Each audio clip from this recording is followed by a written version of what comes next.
Hello. And I am very excited because I am headed over for a much overdue play date with my friend Ricky. And I had a whole bunch of errands I had to run this morning. And so I am done with those and now headed over to her house. And she has a home studio.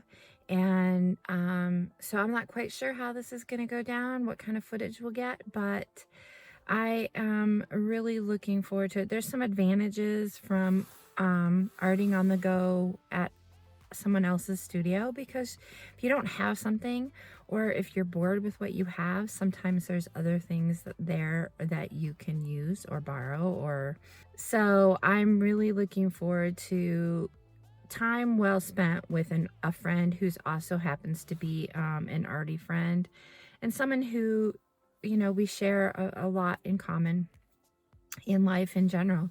So but it's been a long time since she and I have gotten together. I think it has been since before the holiday, so before Christmas, because I am going to be giving her Christmas gift that I haven't been able to get to her. So yeah, much overdue, but I'm very excited about it, and we have an undisclosed amount of time. So that is, usually I need to rush off and go get stuff done or whatever, because I seem to not be able to not overschedule myself, or overextend myself a little bit.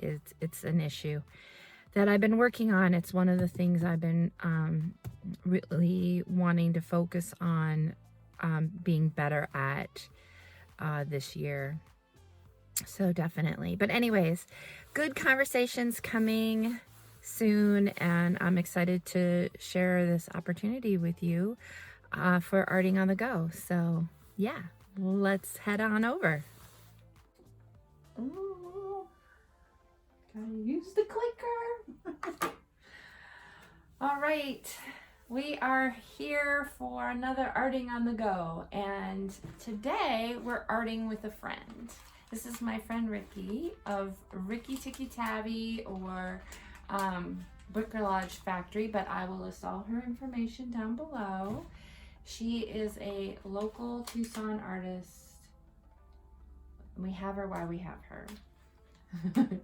I don't want to live in Tucson forever. She wants to leave. What's wrong with that? There's a lot wrong with that.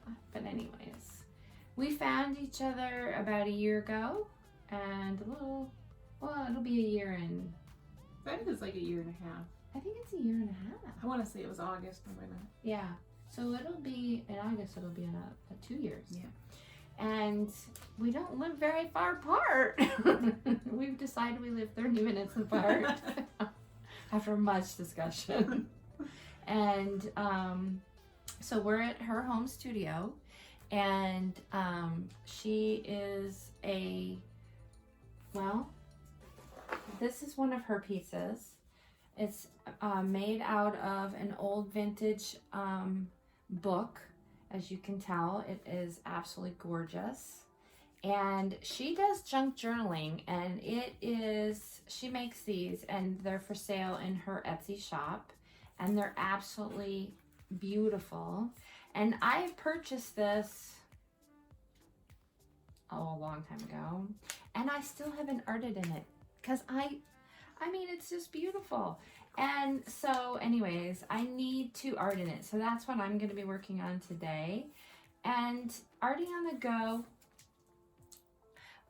the Go presents different elements now that we're at someone else's studio. So if you don't have something, then maybe your friend does.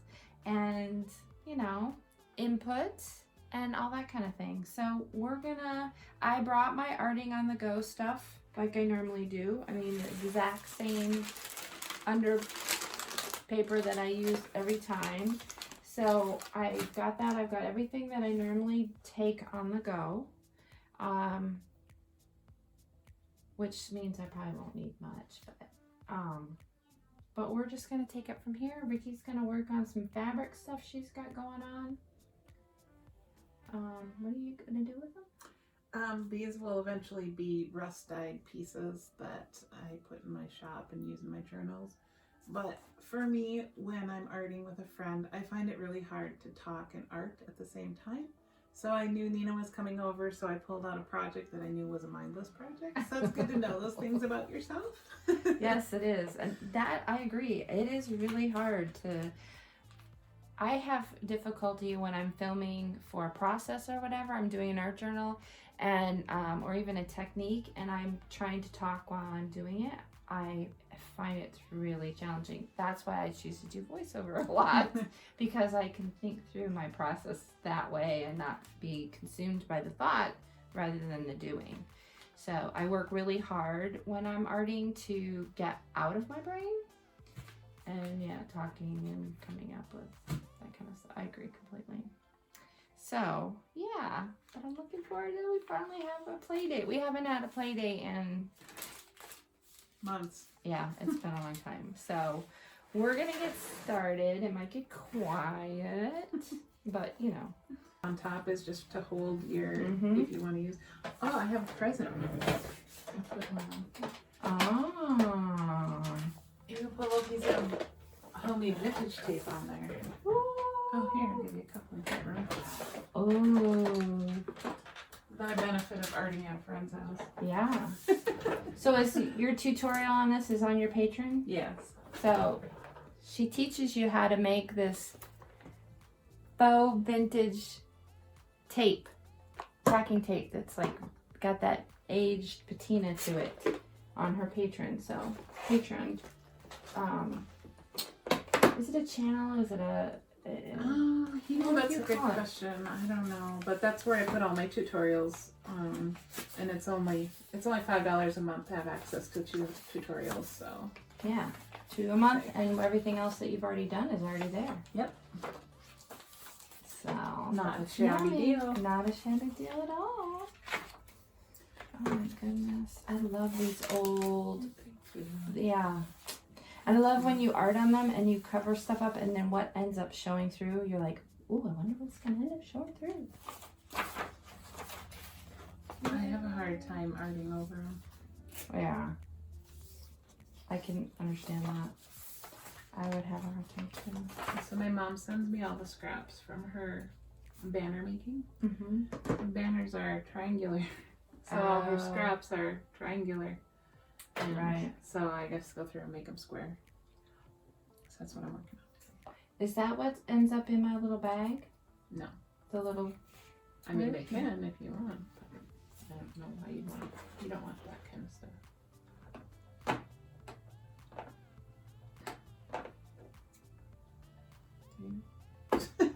I want that one. Okay. It's got a nice texture to it. It would go on the base and it gets covered up and then it'll peer through, you know. Yeah. Oh. Also, I got my Christmas, we did Christmas early. Well, we did Christmas late. So, anyways, by the time you see it, it's going to be really late. But this, I've been wanting one of her painted clipboards. And I got one for Christmas.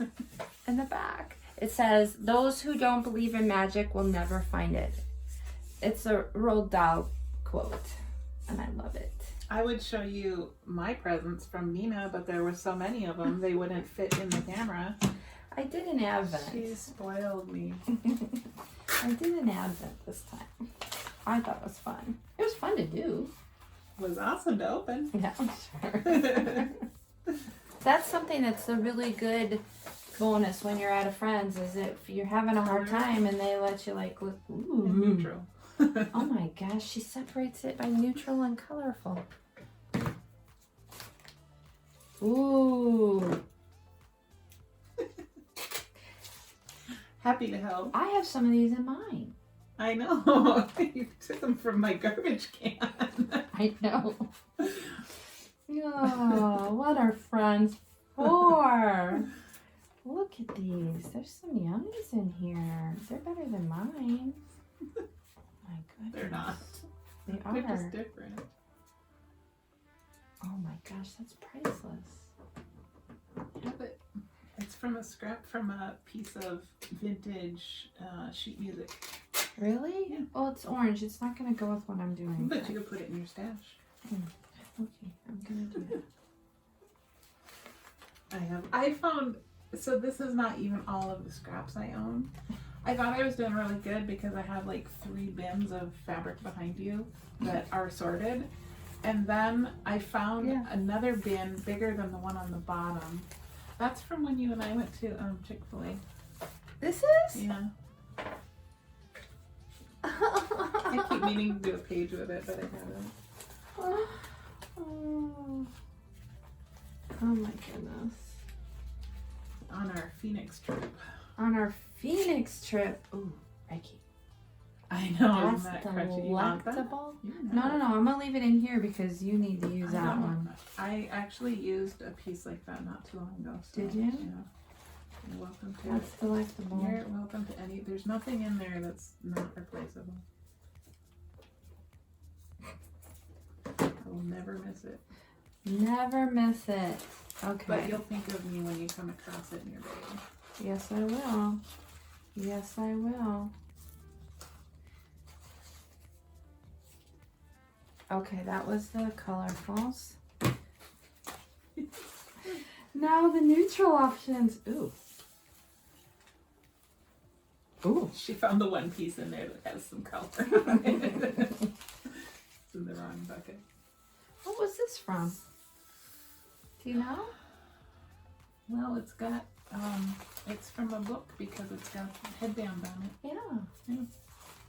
That's a good one. You should have one of these that's really big. A big one of these for all your binding scraps. That's what I have in my studio as well. Throw them in your bag is what I do. I know why. Because I don't use them like you do. I know what you did with this. Yeah, that's a fodder scoop. I've got a whole bunch of those. And here's some more. And more. What was this? That's got a nice texture. to it. That's from the process we did in fodder school where we separated the things. Oh, I didn't watch that part. I didn't get that. That's when you were working on your journal. Yeah, I didn't get that far. I stopped there. Oh, okay. Well, if you want that piece, you can have it. Literally, I'm not gonna miss anything. Whatever you want. That's it's my little. Here's another junk one of bin. those. Yeah, have it. Okay. Do we need to talk about the 6 bookcases of vintage books I have out there? No. I'm not running out anytime soon. Oh my goodness. That's where I'm at so far.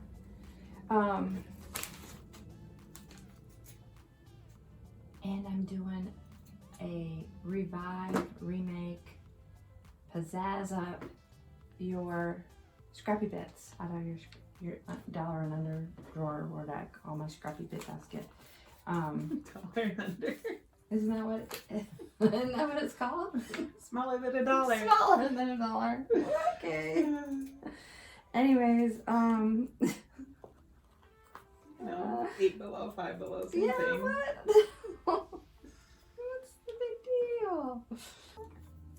I like that little paintbrush. This is a Tim Holtz. Oh. It's a 3-pack and it has 3 different sizes, and this is perfect for on the go. I don't like it in my studio because my water is deep, Oh. and That makes sense. get through to get it, you know. Yeah. But on the go, I literally just take a wet wipe and wipe it off, and then spray it off with my water bottle a little bit and wipe it off again, and it's ready to go. So you don't have to like. I take it home and then I wash it properly. But if I'm like in a hotel or something like that, then I'll just wash it in the sink after I've cleaned off most of it. Don't want to be plugging up the sinks in a hotel with my peony water.